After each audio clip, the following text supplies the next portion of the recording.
What's up, everybody? Thank you so much for listening to the podcast.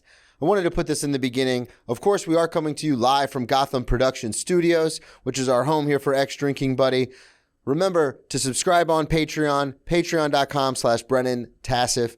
You can also follow on social media at X Drinking Buddy on Instagram, Twitter, and follow me at Brennan T Comedy on all social media. Check out BrennanTComedy.com for the upcoming shows.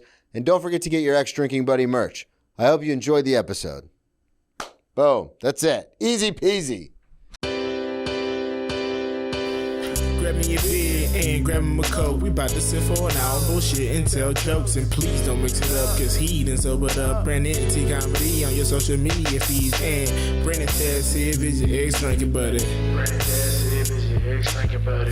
Brennan Tassif is your X Drinking Buddy. Brennan Tassif is your X Drinking Buddy. What is up, everybody? Welcome into another edition of Brennan Tassif is your X Drinking Buddy. I am your host, Brennan Tassif. If you're new to the program, quick rundown of the show. I used to be everyone's favorite drinking buddy. It was my favorite thing to do, hang out with friends, get drunk, do drugs, get in all sorts of trouble, and then reminisce about those crazy stories. I am sober now, but it's still one of my favorite things to do, hang out with a guest and reminisce about the crazy old days. Most weeks I will be joined by a guest, and this week is no exception. All the way from New York City, Sarah Barnitt. Hello. Oh, the enthusiasm. I love it. I What's love up? it. No, I'm having a great time. I just told you off camera, I had a Celsius that had like almost 300 milligrams of caffeine. We're so I'm doing it. locked and loaded right We're now. ready to rock and roll. I feel like those shouldn't be legal. Anyone can buy them, and I feel like that's not smart. It's funny because a lot of we were talking about the gym and stuff like that. A lot of the pre-workout I use, you Yeah. can only buy at like those specialty supplement shops. Like they can't sell them at GNC, Oh, they because can't. there's so much stuff in them that like a regular Joe Schmo their heart would explode. The first time I ever took pre-workout, I was like 20, and I didn't realize that you were not supposed to do cardio after it. So I drank it right before a spin class. Oh. I don't know why I was okay after that, but I was. But that was tough. That was rough. because it really it will dehydrate you further if you're doing like something like cardio. Because the whole point is to get like the blood going, the vascularity and stuff. So it sucks water out of your system. That was a mistake. That's not necessarily a crazy drinking story, but that was a That's bad still a story. crazy, I remember sitting in my car after being just like like that. Yeah. People are like, I don't like pre-workout because it makes you like tingly. And I go, that's the best what it's part. For. That's what it's for. Before we get too far into anything, plug everything up front. Social media, you produce some shows. Let everybody know where they can find you. Yeah. So my Instagram is at Sarah Barnitt. So Sarah with an H and then last name Barnitt. I produce a show called Thirst Trap Comedy with my friend Anthony Greco. It's at St. Mark's Comedy Club. Our next one, I don't know if this will be out by then, but our next one at the time of recording is on March 30th, and that is a fundraiser for Cycle for Survival, which is a rare cancer research initiative. Super cool. Also, this will be out in 2 weeks, so this will be out before then. Awesome. And then I'm also, this is a sneak peek for the listeners, me and 3 other female comics in New York City are starting kind of a group and a production called We Just Find It Funny. So we have an Instagram called We Just Find It Funny. Our first show, details coming soon. So follow that if you would like to know. Beautiful. Yeah. And then my Instagram got clips, got all that. Yeah. You got the clips, you got the show dates, and we'll link everything in the show notes. So awesome. If anybody wants to find you, they can find you in the show notes. Yeah. So I wanted to have you on. You and I have been circling that. We kind of met in a weird way. You probably don't remember, but it's a bad habit of mine working in the restaurant. I remember these stupid Did I meet you at little the things. stand? We did meet at the stand. Oh. You do remember. Yes, I do, because I remember that being such a weird night. Because me and Katie Blunt, friend of everybody. Friend of the show. Friend of the show. She's the best. Katie is the kind of person who, like, you talk to her and she's just so light and beautiful and everyone loves her immediately. And I'm usually not like that. I'm usually just like, don't, especially strangers. If I'm not in the right mood, I'm like silent. So me and Katie would talk. She was like drinking tea at the bar at the stand. This really drunk guy was talking to her. And then we were both in the main room for Frantic. Mm-hmm. And then this guy kept sending tea to her, to our table. So the waitress came with 6 cups of tea, and then she came with more. And so by the end, there were like 18 she was running out of containers to put the tea in. And as a server, I can tell you that's incredibly annoying. Yeah. And she's like, he just said, keep sending them. We're like, it's okay. Like, we don't even stop. I think he was so drunk he got thrown out. Yeah, he did. Yeah. I remember Katie was saying he's not here anymore. Yeah. Yeah, and that was the first time we had met. And then it was that weird thing where, because I've, obviously with comics, it's a weird thing because we've all done the shitty gigs. We've all done the open mics. We've all been in this place of like, we can empathize with each other almost immediately. So it is interesting because whenever I meet a comic and they're like not a person who does comedy, but they are a comic, there's like kind of an instant bond with them. Yeah.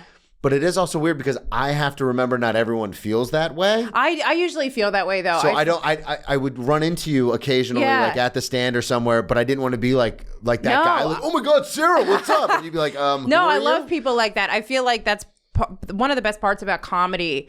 I was talking about this with someone, is that it's such like it's a lifestyle that's very social and you meet so many people. And I feel like as adults, you don't really have that a lot in so many just regular kinds of work.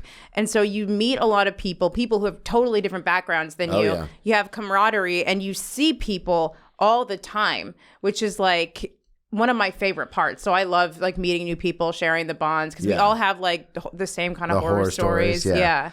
Doing, oh my God, some of the worst shows What's the worst show you've ever done?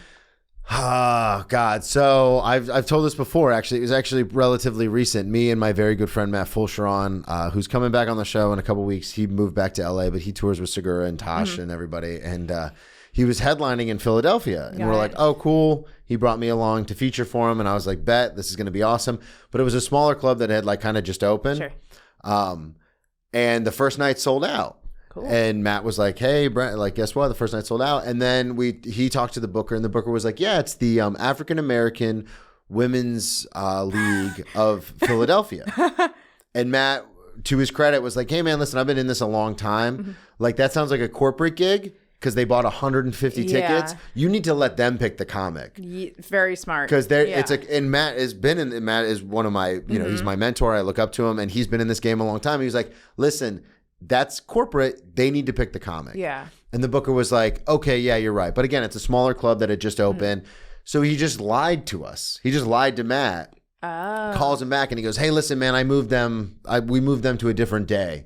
So you guys are still down for Friday and Saturday, right? And Matt's like, hell yeah. And you get there and it's we got 150 black women. And as we were like outside of the venue and then looking around, and there was like a lot of these middle-aged black women dressed to the nines, and I look at Matt, and Matt looks at me, and we go, that's a coincidence. Like, this isn't. And then we got upstairs, and we're like, it's not a coincidence. The booker booked 5 straight white male comics for this show. And like, you guys are there, you're like, we're probably not who you want to see. Well, that's it. That's exactly what Matt said when he went up. But the first guy goes up, and as the host is getting ready to go on stage, one of the women grabs him, and she goes, hey, what's going on? And he goes, oh, we're about to start the show. And she goes, what show? And they go, the stand-up show. And she goes, we didn't think we were seeing comedy. Fuck. Yeah.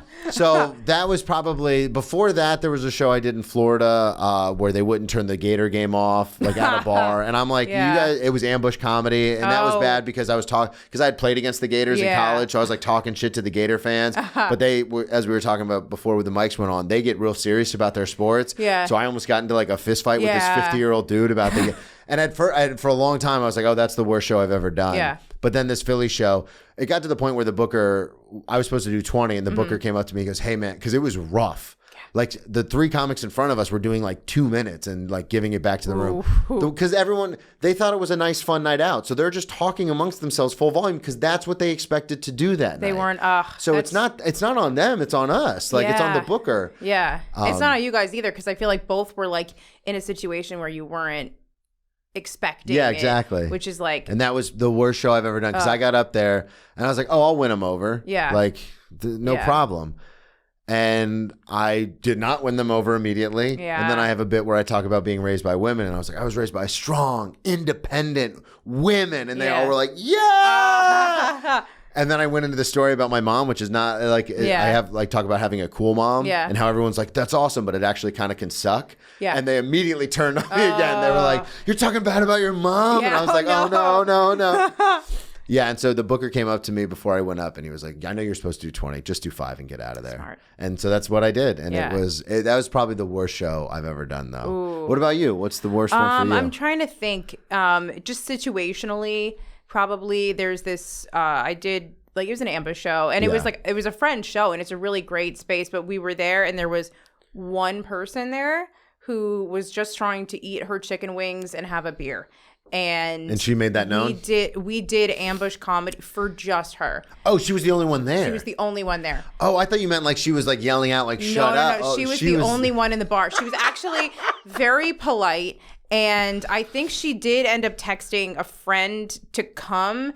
And I went up to, they were both like kind of like white women in their 30s. I was able to get them. Oh, yeah, that's you. Like, that's your demographic, baby. Yeah, but I mean, I always just feel bad in those situations because you're like, this person came for a different thing, and now I feel like I'm forcing you to watch me do the thing that I like to do. But so it wasn't like it went horribly for me. Recently though, I had it was a weird night. I had 3 different spots, just indie shows running around on a Sunday. Hard flex. Well, 2 of them were like somebody dropped out. Can you so don't worry, guys, I'm not that good. But one of them, so 3 of them. One of them was for children. It was Katie Blunt, friend of the show, Milk Katie and Blunt, Cookies. Her kids show, Milk and Cookies. One of them was at a dispensary, so it was going to be for like 5 stoners. The last one, there was a lot of people. It was like a holiday weekend. It was at St. Mark's, packed room. I assumed first 2 I was gonna bomb. Third one I was gonna crush.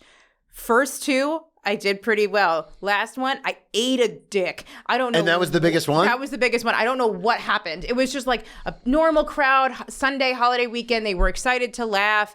They were laughing pretty hard, like at everybody else. And I was like, I'm going to do so well. And then I lost him. Get this broad out of here. Yeah, literally. Because you know why? And this was a good learning experience for me.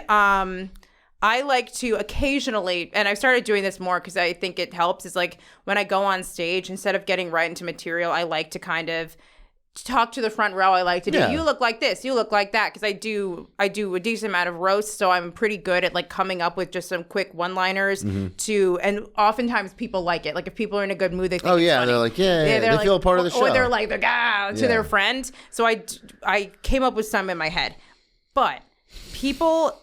Sometimes people don't like it. They didn't. People before me had done that, and I couldn't really see it on their faces, but they got kind of pissed off at the people before me. Yeah. But I'm thinking, selfishly, mine are so funny. They're so much better. I'm going to do it, and then lost them, silence, and then I went to material, and I could tell I was trying to win them back, so I had that. So that was like a good learning lesson for me, but God, was that a hit to the ego. It was rough.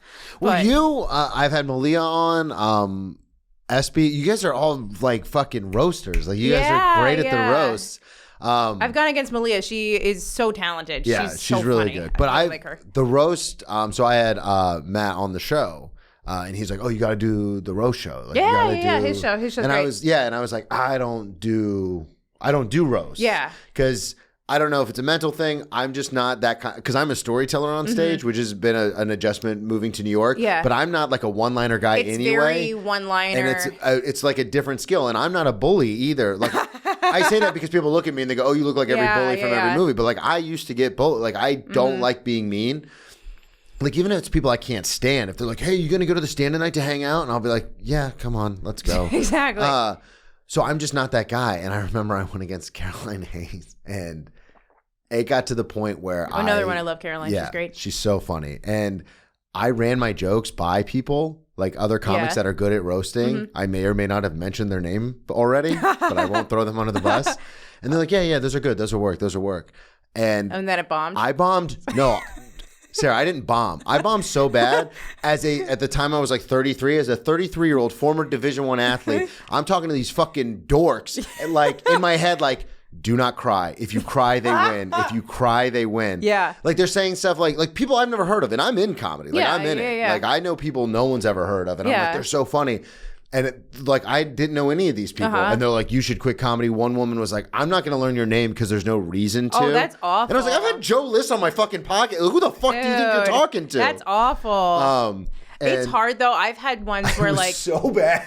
I've had ones, even like when the roast has gone well, I've had ones where I'm like, this is my favorite joke. And I run it by. Comics are also not good people to run jokes by sometimes. Like, I was one where I was like, this is my favorite roast joke I've probably ever written. And I sent it to Gabby Jordan Brown, a bunch of people. They were like, oh, this is hilarious. Yeah. I do it on stage. Audience hates it. Silence. And then I had to be like, oh, no. I just sit in it. At one point, I said one of the jokes. Yeah. And I turned to everybody and I go, so-and-so said, they fucking told me that was a good bit. And then everyone, because there was a lot of comics, they all booed. And they're like, don't throw them under the bus. Boo.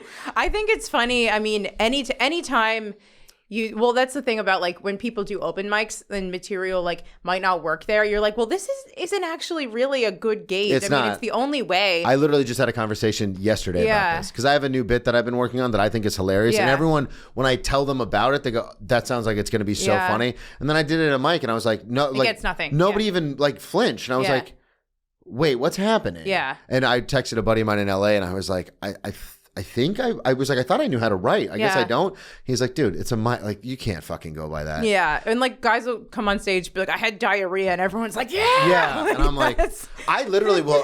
Sometimes I laugh at those, but I will audibly say, and people get mad at me sometimes at mics because I will audibly, like, I'll start laughing, but I'll go, that's so fucking stupid. And they're like, hey, man. And I'm like, I'm just saying, that's why we're laughing because it's so dumb. I know there's certain people, like, there's certain people I love who sometimes like it's so bad it's good. Yeah. And that's why you laugh.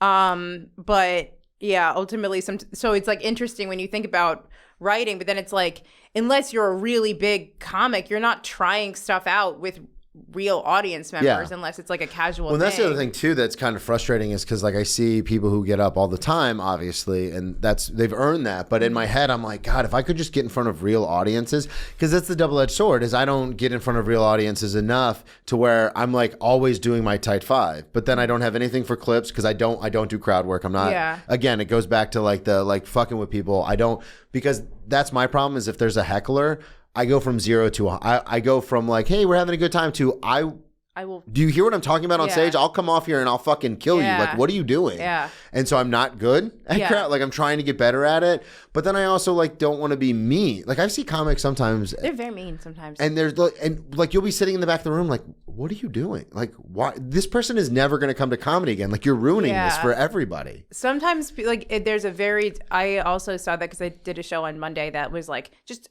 quiet crowd. Like it was a Monday night. They weren't drinking really. So it was like they weren't loose. And sometimes people are like, fuck you guys, whatever. Yeah. Like, and I'm like, that's just kind of souring the audience. Them. And sometimes they do suck, but you shouldn't say that. No.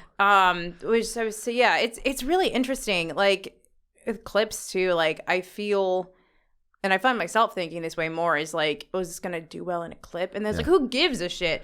And then I think, well, I don't want to burn my material. I'm like, for who? Your fans? You don't have fans, dumbass. That's the funniest thing. It's because 3 guys who like come to every show. Yeah, I have 3 guys who are my fans. Like those guys are gonna get tired of my material. I think about that all the time, and then I talk to people with like hundreds of thousands of followers that are my friends, and they're like, "Who cares? Like, just repost it. Keep reposting it." Yeah. But then I do feel weird because. Tell me if this happens to you. Like sometimes if I have a bigger show coming up, I'll be like, okay, I'm going to hit like 4 mics today just to make sure I've got my set down. And then by the second mic, like everyone's like staring at their phones because they don't want to hear it anymore. And then I'll start being like, wait, is this not funny? Do I need to change everything about what I'm doing? Like, why am I even here? Like, this is dead. This is hurting. Yeah. Versus overdoing helping. This stuff sometimes. I've done that before and I like definitely performed it beforehand.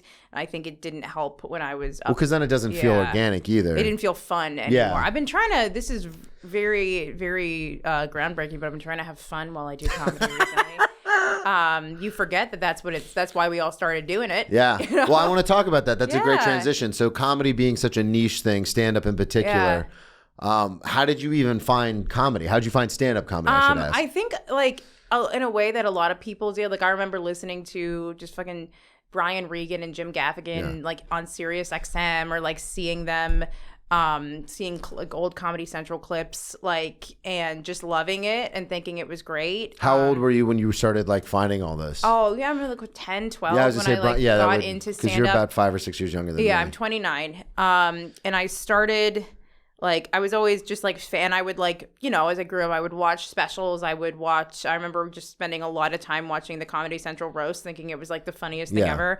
And then I was, like, an actor and stuff, too. And I was, like, in college and high school and everything. And Did you go to college for acting? No, I was, like, an information sciences major. But I remember wanting to get into stand-up, like, right before COVID happened, actually. And then, really? I mean, I got in a year later, so still very new in the journey. But I tried a few things. I lived in Chicago at the time, so I did some sketch. Like, some of it was, like, improv, but never really felt like a fit. But what was the first mic you did? The first mic I ever did? The first time you ever got on stage, I guess, as far as comedy. Black Cat, Lower East Side, the classic. I remember and then I remember doing pretty decently at that mic for it being the first time I ever did comedy. Had you been writing a lot? I had, and I think I brought my ex-boyfriend with me. Did. And the information. Was he your boyfriend at the time? He was my boyfriend at the time. Okay. And the set. It'd be weird if you're like, I know we broke up. And this was very bad, ballsy of me, but the set was about him being a male sub, and he like loved it. Like because he's a sub. Yeah. That checks out. Yeah, that checks out. But so yeah. Shout out to all the subs out there. Yeah. X, if you're watching this, I hope you're. Is he one of the three guys that's a big fan? No. I don't think he's a fan anymore. Well, he would talk about somebody who needs to stop drinking. That guy, Jesus. But so people's business out there. Oh yeah. He's not listening to this. But so I remember that, and then I remember you just keep going to mics and you do it. It's interesting. It's not something that like you.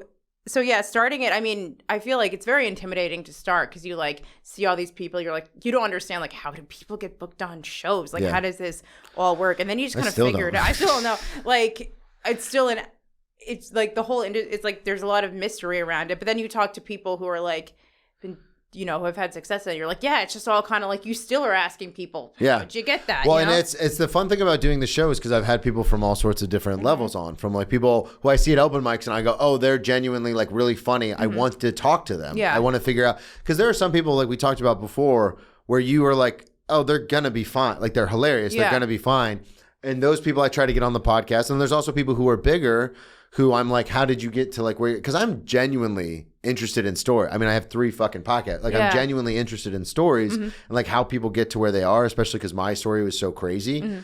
And so I've had, like, I remember I was talking to Ian Laura about it, and I was kind of asking him about like how he got his breaks and stuff like that. And it got to the point in the podcast where it almost seemed like I was like, so how do I make it? Like I could feel that he was getting that vibe because then he started saying like, well, it's different for everybody. It's different. You genuinely want to hear about his journey. But I really wanted to, and that's happened with everybody because again, like I've said this, the listeners probably sick of hearing it, but like when people come into the restaurant and they go, oh, why'd you move to New York? And I go, oh, comedy. And they go, oh, we love comedy. I'll be like, oh, who's your favorite comic? And they go, oh, Dave Chappelle, Robin Williams. And I'm like, oh, you don't actually like comedy. Like those are the biggest people in the universe. And one of them's dead. Like you're not.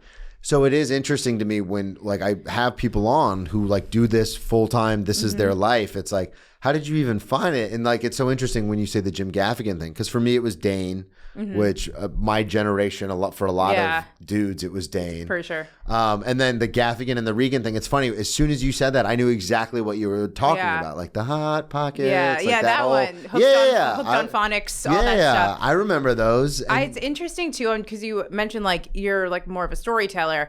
I admire a lot of people who do stories because sometimes I have trouble with that. Like I'm like, you need to figure out how to. I'm working on this right now, like stretch out your jokes, like make them last a few minutes. Like there's more to this. And I tend to stray away from that because I worry I tend to be better at just like set up punch. I'm not a one-liner, but set like up punch, and stuff like that. And I'm like really trying to push myself to think about stories and think about like how I can tell a story and be engaging and make it funny and get the pops in the middle. So yeah, I think that's because my whole approach to stay, and it took me a long time to find it because when I first started, I found a notebook from when I first started in 2009, and I remember I went to New Joke Wednesday. It's like I went to New Joke Wednesday, and I was like, oh, this will be funny for New Joke Wednesday. I'll just open up the notebook and start reading what it says.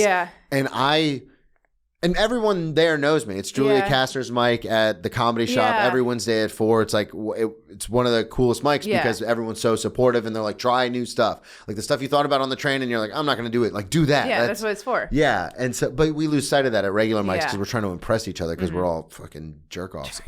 For real. But I just started reading it and I had to stop because I was like, oh, this isn't even, like, I don't know who wrote this. Like, obviously I wrote it, but it's all like, F word this and not the good one, like, and it's like, come that, and I'm like, we can't say that anymore. Yeah, I'm like, who the fuck did this guy think he was? Oh yeah. But I guess I was trying to be like edgy when I first started, but then over time, I learned that I really enjoy telling stories and I would always try to make people laugh.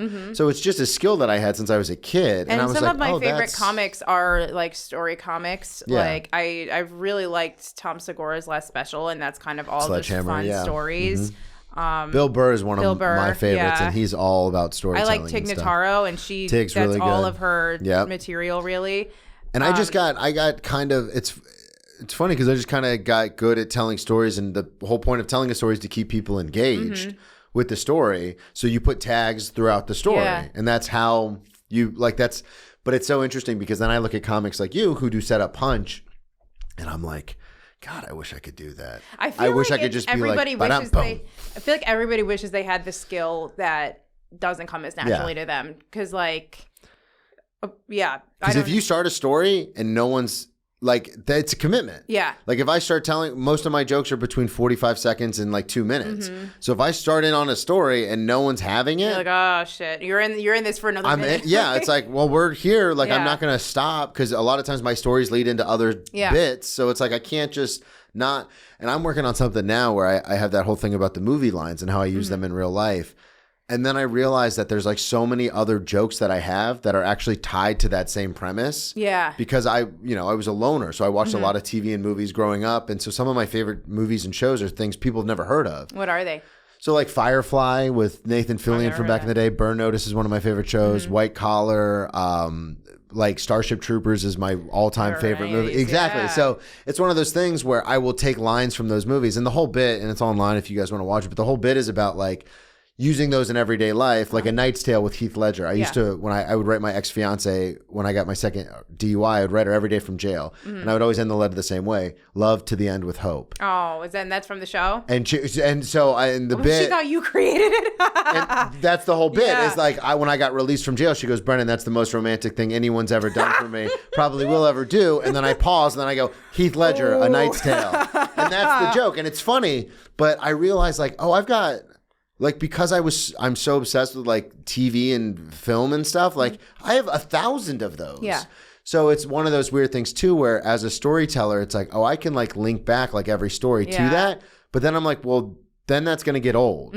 Like my whole set can't be that. Yeah. So it's this weird balance as a storyteller where you're like, you can't make it too long, obviously. But also if you make it short, you're like, maybe that's funnier. Maybe that's funnier. Like maybe if I make it a little longer, it'll be even funnier. And I truly, like I said, am envious of people who are just like, nope, this is the bit. Yeah. But boom. And we're done. I guess we're all evolving. You know what I mean? We're all working on it. I feel like when people, you can see people's styles change, like even bigger comics. Like I was just watching Mulaney's new special. Like I've watched it a few times and I'm like, that's totally different from, he's got a lot of stories about. Well, it's funny because I love that you brought up Mulaney. He released that. The one on Netflix. Yeah. He released it the beginning, I think it was like May 13th last year. Yeah. I put out my one-man show about my journey with drugs and alcohol and going to rehab May 29th. Oh, wow. Or May 31st, which is my sobriety date. People think, this guy is... It was so funny because I was like... I was so excited to shoot it, and I shot it last January, and then I was like, I'm going to release it May 31st on Patreon. And I went on all these big podcasts to promote it, and then just saw like a trailer for John's thing. Oh, and I was like, this motherfucker. I was like, I've been doing drugs and drinking way longer than you, pal. But, people say I'm like the poor man's John Mulaney. Like, God, we're just doing bits now. Yeah. I wanted to talk to you, though, about... Because we kind of talked about the comedy and stuff, but I wanted to talk to you about Ann Arbor. Yeah. Because you are a fucking Wolverine. I am a Wolverine. Go Blue. Go Blue. All the Michigan fans out there. My girlfriend's brother went there. Yeah. And he is a big... It's funny because he's a CP, like he's an accountant. Yeah. So I always think he's not like a big sports guy, but he's a huge sports guy. Yeah. And so it's so funny because like I remember when they were making their run this year, I kind of casually was like, oh, you guys might, make the natty. And he's like, you're goddamn right we are. And I was like, whoa. And we did, and we won. Yeah. It's awesome. Blake Corum is a national treasure. He's very JJ good. McCarthy, there we go. JJ McCarthy, too. Is he senior? Is he going to McCarthy's the out. league? McCarthy's going to the league. Nice. So I wanted to ask you, because are you from Michigan? No, I'm from Long Island. Okay. A lot of people from Long Island you go had to that funny Michigan. bit. I'm not from the mainland. Not from the mainland. Yeah. God, I should have been so much more bullied. I was bullied, but looking back, I was like, my bullies should have done more. You know what I mean? You guys are really underselling it. You guys were slacking. But I'm from Long Island. A lot of people from Long Island, New Jersey, go to Michigan. It's been the Northeast. Yeah. They go to a lot of Big Ten schools. Yeah. I've talked about this with several people on the podcast because being from the South and SEC country, it's like, why wouldn't you just go to school in the state you're from? Yeah. Like Florida has like 3 awesome universities, and then like under that we have like 4 like pretty good ones. And people are always like, yeah, because like there's not. New York. Where am I going to go? Rutgers? Like, fuck you. New York has like the SUNY system, but it's definitely not the same feel. But it's not. Yeah. The SUNY system is not Michigan, Ohio State, Iowa. You don't like, have it's that. Not, yeah. Yeah. So Michigan's fantastic. Also, it's definitely a party school, but like it's not known as just a party school. Yeah. Like, but obviously It's not Arizona State. Obviously, at a Big Ten school, there's a lot of partying going on. Yeah. So you were there. I was there from 12? 2013 to 2017. Okay. Were you a big partier in high school before you got there? Not really. I would go to parties, have like a Mike's Hard or two, and be like, "I'm drunk," like that. I'm drunk. Yeah. So you were bullied. So were you like the popular girl that like had bullies, or were you? I was like a theater kid. Okay. So, and I was like in the honors classes. I was like just kind of normal, but you always have some bullies. But you still had friends enough to get invited to parties. Oh yeah, so and get your mics. We would drink and we'd do Mike's Hard. Somebody you say it like it's obvious with your I didn't have yeah. I don't know. I sat at home every Friday. No, and then you drank a lot later. Yeah, I got it in. Yeah, trust me. We were always like on a cumulative scale. I probably drinking more than most people. Oh yeah. Probably, yeah. We were nerds about it, though. We would always be like, we all have DDs. Like, we were those kinds of drinkers. That's which cute. is That's good. smart. I think super that's smart. good, yeah. Nobody in my high school really, like, there was, which was good. Somebody would bring, oh my God, I remember in high school, this was the night. Here we go. This was like a musical cast party, and somebody brought this vodka called Devil's Springs. Okay. And I think it was like 100. How old are you? I was 17. I so think. You're senior? I was a senior, and I think it was like 160 proof or That's something too like high. that. And I remember drinking that, and like that's like almost like that sounds like it'd be vomit inducing like as soon as you swallowed it. Yeah, it was absolutely. And I think that was the first time I made out with a boy too. Yeah, after like 3 shots of Devil's Springs. Wow, that's a lot. And I'm sure I got sick after that. I'm positive. You had to have. And then I remember the next day. Or that Monday after I was. That was the first time you made out with a boy at 17? I think so. Yeah, I was a late bloomer. Oh. But then a year later, I had my in college. We're gonna talk about this. I was such a whore my freshman year because I was like. So wait. Let's set this up because I want to as a storyteller. Yeah. No, but let's set this up. So you're in high school. I was not very experienced in high school. You're not. Yeah. You say you don't have your first kiss until you're 17. Your first makeout session. I think I had maybe when I was like 16 before. I don't really remember. But your first like dirty makeout session, 17. And then within 6 months, you go away to Michigan. Yeah. And I here's how I felt about it. I thought you need to gather data about this. So I was like, you don't have to worry. I'm like, just kind of round them up as fast as you can, and then just. Oh, you were the most popular girl in that freshman dorm. Yeah, probably. Yeah, because you're not like it's one thing if. Like, you get to college, because I just remember when I showed up to college, like I said, I was bullied. I didn't have a whole lot of friends in high school. And I was like, when I get to college, things are going to be different. Like, I'm playing Division I football. I'm going to be like, I'm going to be popular. I made a mental choice. Because even when I was telling you earlier about having my own place at 17 in high school, I still, like, the people that would come over were my, like, football buddies who would bully me at my own apartment. Yeah. Like, but I like so desperately wanted people to like me. I would still invite everyone over. So when I got to college, I was like, this isn't going to happen. And my favorite women, my favorite people were the women who first get to college and they're like, we're just going to do it. Yeah. And I was like, we're best friends now. Yeah. It was fun. I'll say I technically did lose my virginity on top of a toilet seat at a frat house. And I do talk about this on stage. Seat was down, ladies. Respect yourself. Respect yourself. Have a little bit of dignity. A little bit of dignity. Which is hilarious. This is how far into college? Second week. Okay. So it was. Well, take us through it. So tell me about the first day when you get there. Oh well, actually, I have a story about that. So I know what I'm doing, Sarah. You know what you're doing exactly. You're telling stories. So I have my roommate who I came. She was because if I was like kind of like a good girl, whatever in high school, she had done tons of drugs already. Like she also more experience. Yeah, she dropped out. And she was from Ann Arbor, so she had like regular. She was your roommate when you first got to Michigan. Yeah. So it wasn't someone you knew from Long Island.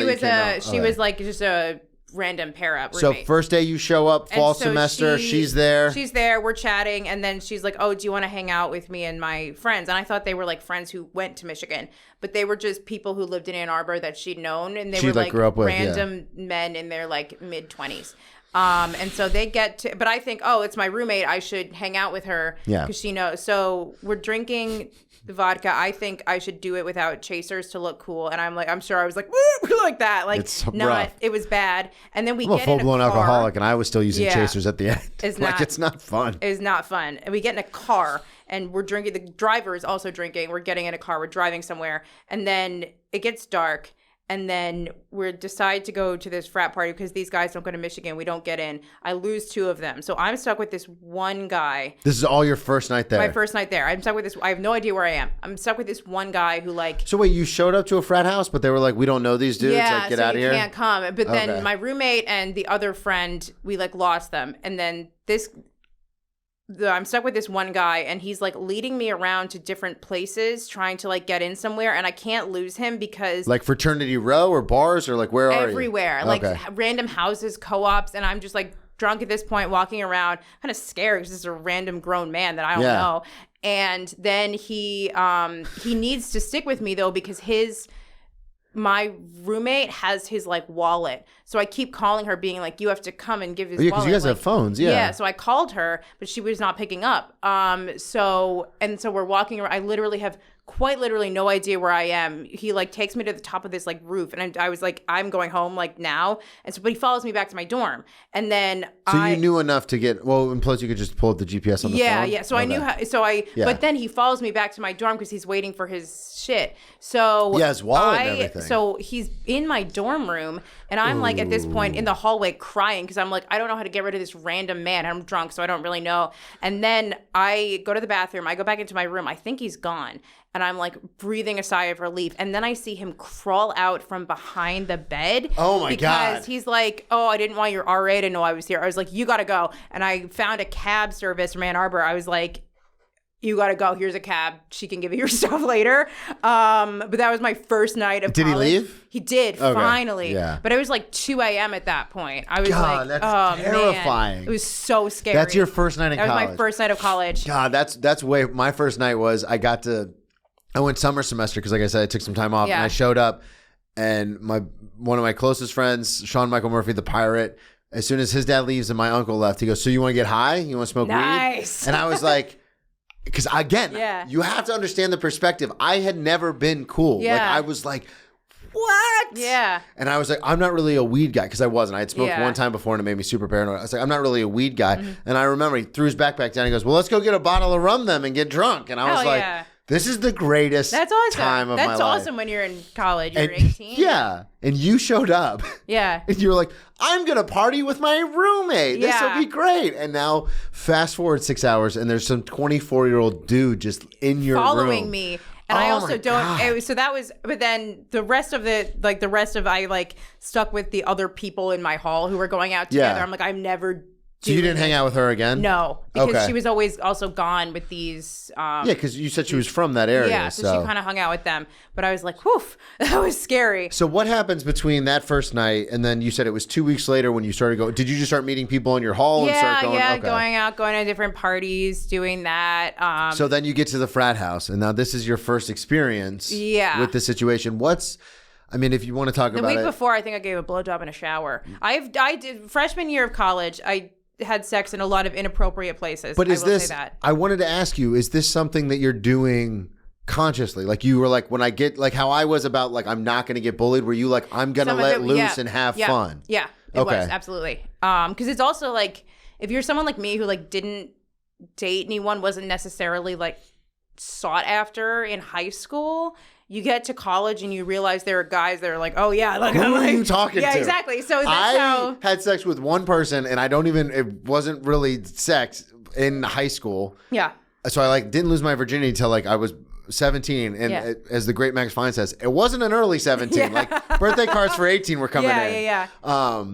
And so when I got to college, and I again Division I athlete, women were just like, the girls. "Oh my god, you're so You play funny. football. Yeah. You play football," and I was just like, so to your point, I did the same exact thing. I was like, I purposely was like up front with everyone. I was like, "Listen, I'm not looking for a relationship of any kind," and they were like, "That's fine. We just want to like hang out in the biblical sense." And I was like, "This." As the kids say, fucking slaps. This is the best thing. Yeah. And I've been trying in my head, like people tell me I romanticize stuff too much, especially about the past. But I've been like, they were right. These are the best years of your life. And so you get there and you had the same. We literally similar a parallel situation, just obviously different situation, but parallel in the fact that you're like, oh no, we're getting it. And I'm going for it. Like the boys want it, the boys can get it. Yeah. So I had a little hoe phase that lasted 4 years. No, it lasted like 2 years, I think, and then took a break and then jumped back in. Settled down, same for a while. And then were you in that relationship the rest of college? No, he was. This is so funny because my ex from college, he was like my first, I think, real boyfriend, but he ended up being Anthony, my co-producer. They went to high school together and they're best friends. Wow. And because I was like, oh, you went to Chaminade on Long Island? Like, you might know, do you know this guy named Ryan McDonough? He's like, that's my boy. We're best friends. That's my fucking boy. And I'm like, that's crazy. That's very also small world. To what you said about, people from Long Island going to Big Ten schools. So you date him, and then when you guys break up, do you go back into a whole phase, or are you more mature, more like, I don't want to do that? I go back. Well, the other thing, too, there's also put a dent in my, like, partying time, is that I was, like, that year, I was, like, super anorexic. I was, like, 100 pounds. Junior year? Yeah, my junior year. I was very, so, like, that kind of changes. This might be ignorant to ask, but I would assume being in a relationship, you would feel, because I have horrible body dysmorphia. Like I have a bit about it. Like, did you ever figure out you were bulimic at 35? Because I got so used to throwing up from my alcoholism that now if I just eat too much, I'm like, I don't feel good and I'll just throw up. And I did that in front of my girlfriend, and she was like, because we've only been dating, now we've been together for a year, but at the time she'd never seen it before. She was like, do you need to go to the hospital? I was like, no, I do that all the time. She goes, that's bulimic. Like, you're bulimic. And I was like, let's not put labels on. That's weird. So for you, I would assume being in a relationship, and this is how ignorant I am, would kind of quell that idea of... Interestingly, no. And it's interesting, too, because it also kind of changed my relationship with, like, partying and stuff. Because, like, I kind of stopped partying because I didn't want to drink the calories. Which kind of sucks, because it's like, you're in college. You want to go out with your friends. The nutritionist there called me a drunkarexic at one point because I was like, Julie's a bitch. Please tell me you say that on stage. I should. That's hilarious. I should, but... Drunkarexic? Yeah, so that's like a term for, like, because I would occasionally still go out when I felt like it.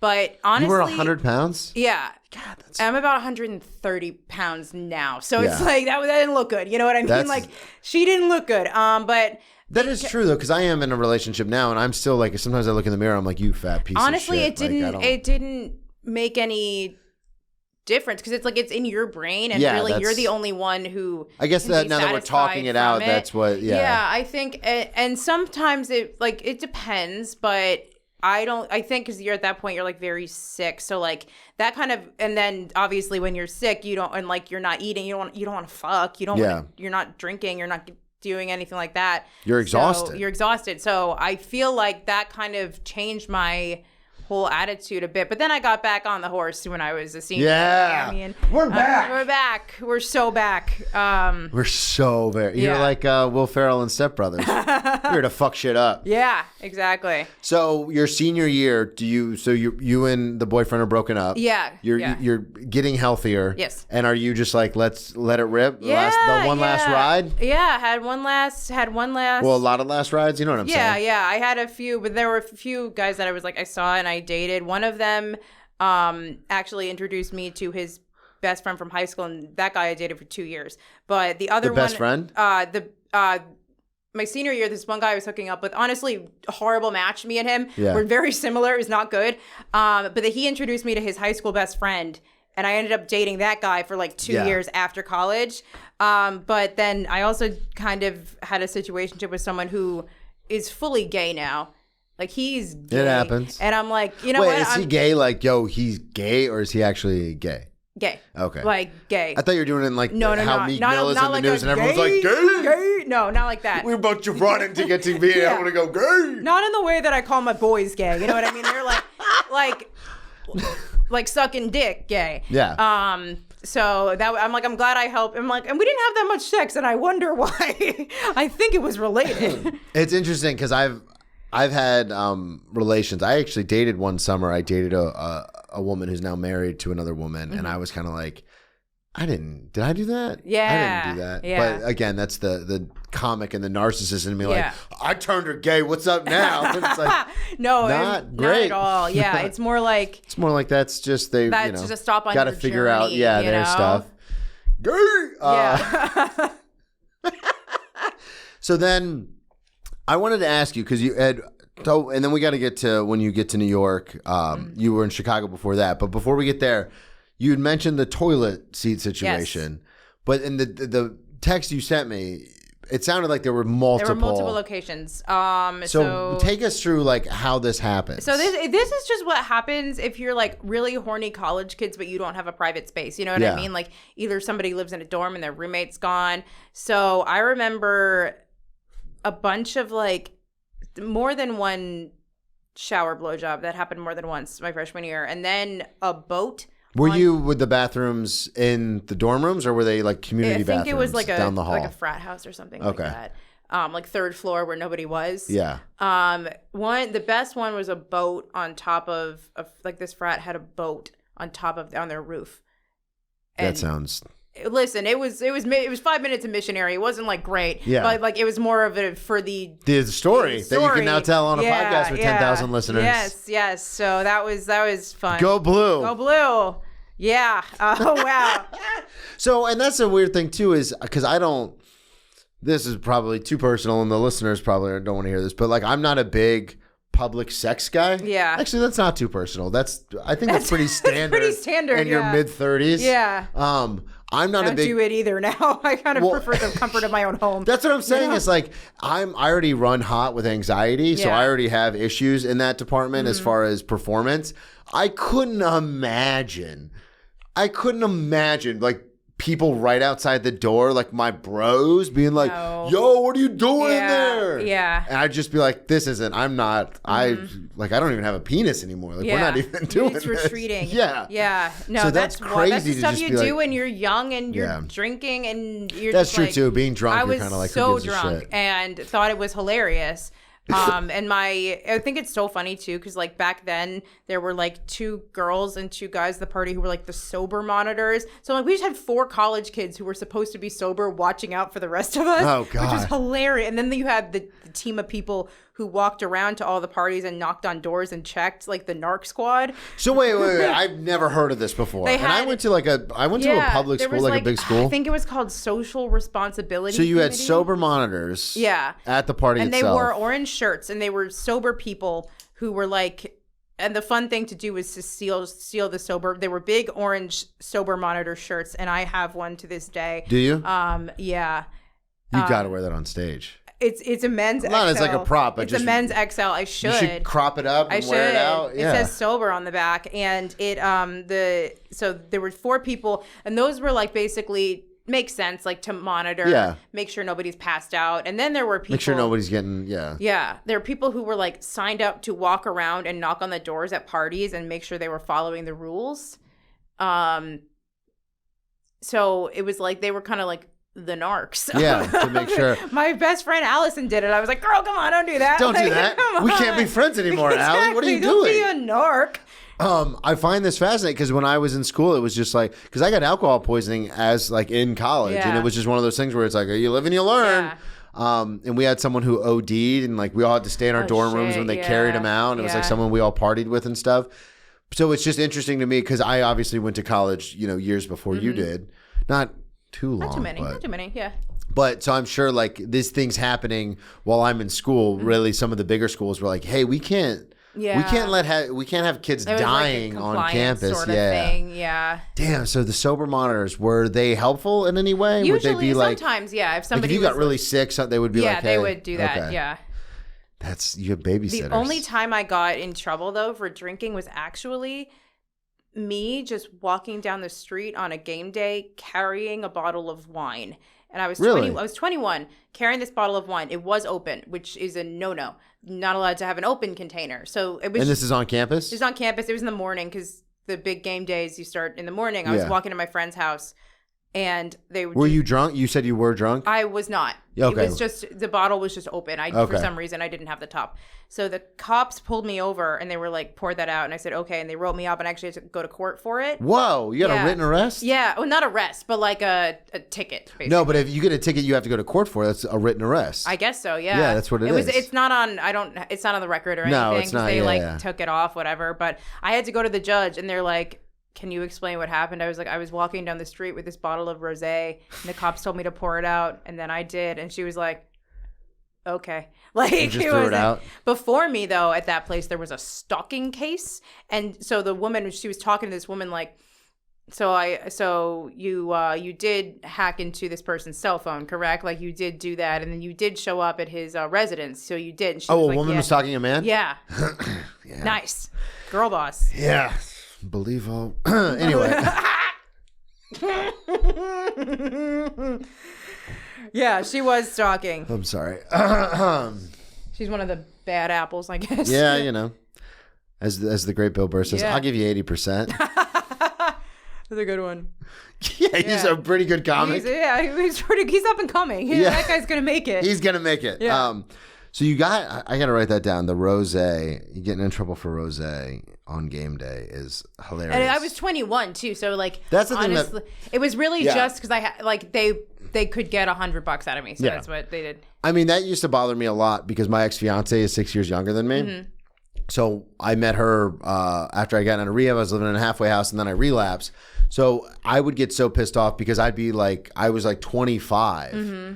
Or 26 and she was 20. Mm-hmm. And we'd go to like Publix, and this, in Florida, Publix is real big. Yeah. And I would buy booze. Mm-hmm. And they'd go, oh, we need to see both your IDs. And I go, well, I'm way over 21. Yeah. So how about I'm the one paying for this? So how about you, like, we leave it there? That's wild. And they would go, yeah, but you could be buying alcohol for a minor. And I go, wait.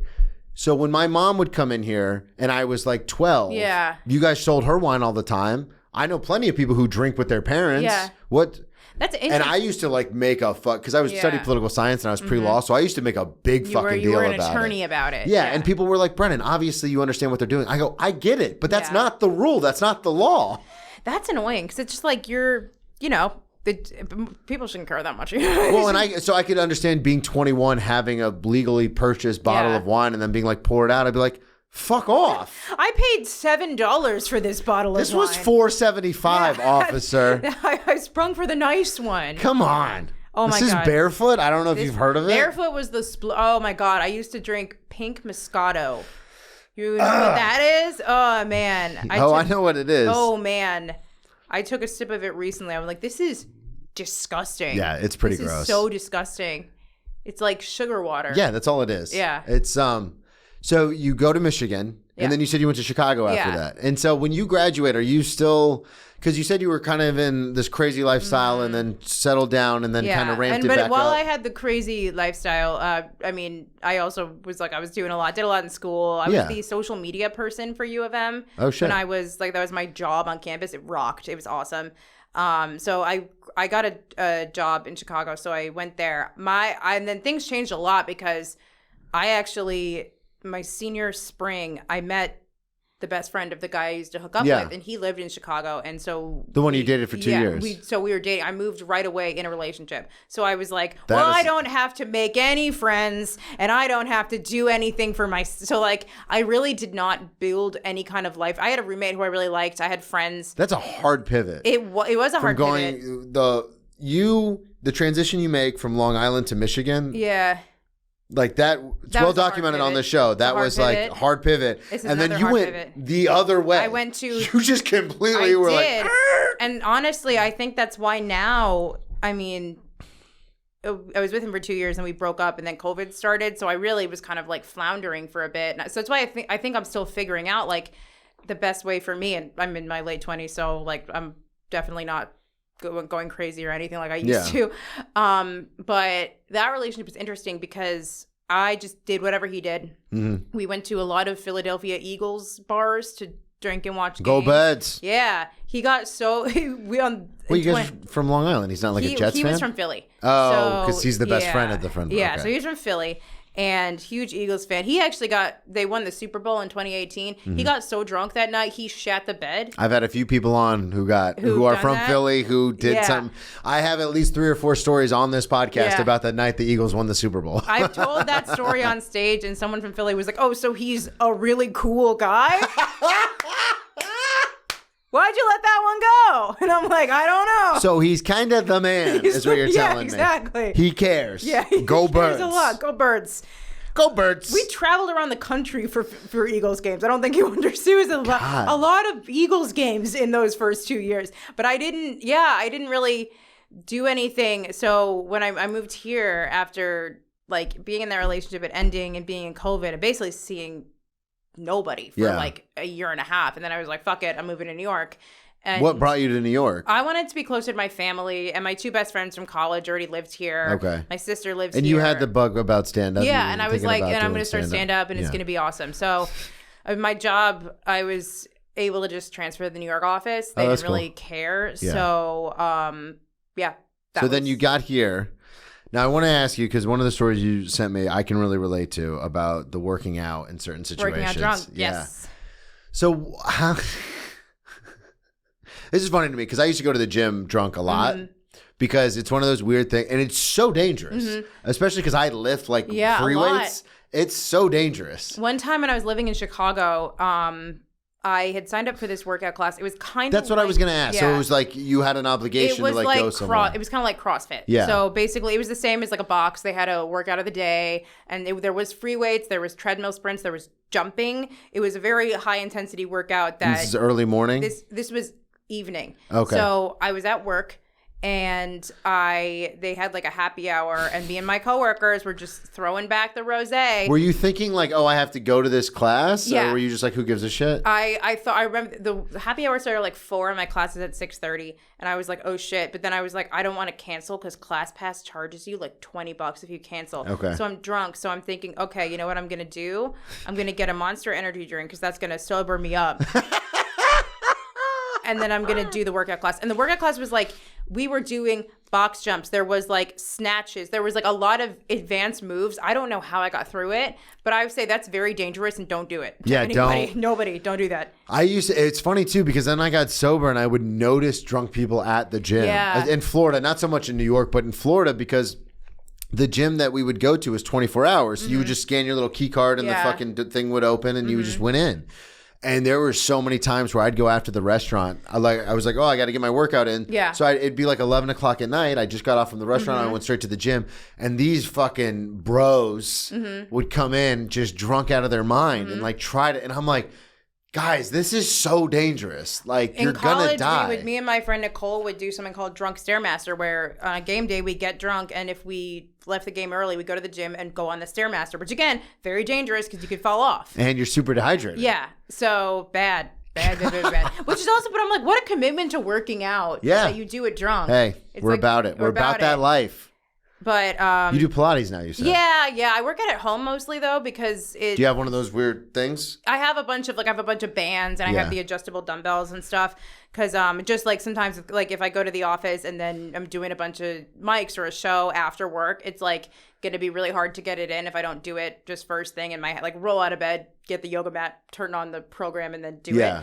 But I love a Pilates class. I've never done one of those drunk. That would also be kind of dangerous because you're on that contraption thing. That weird thing. And sometimes like you're on, like I went to this one class where like it was a tower, and it's hard to explain, but you were kind of like suspended hanging from this tower. I'm like, I'm glad I didn't do that. Never done that drunk. I also notice sometimes people go to the gym when they're high.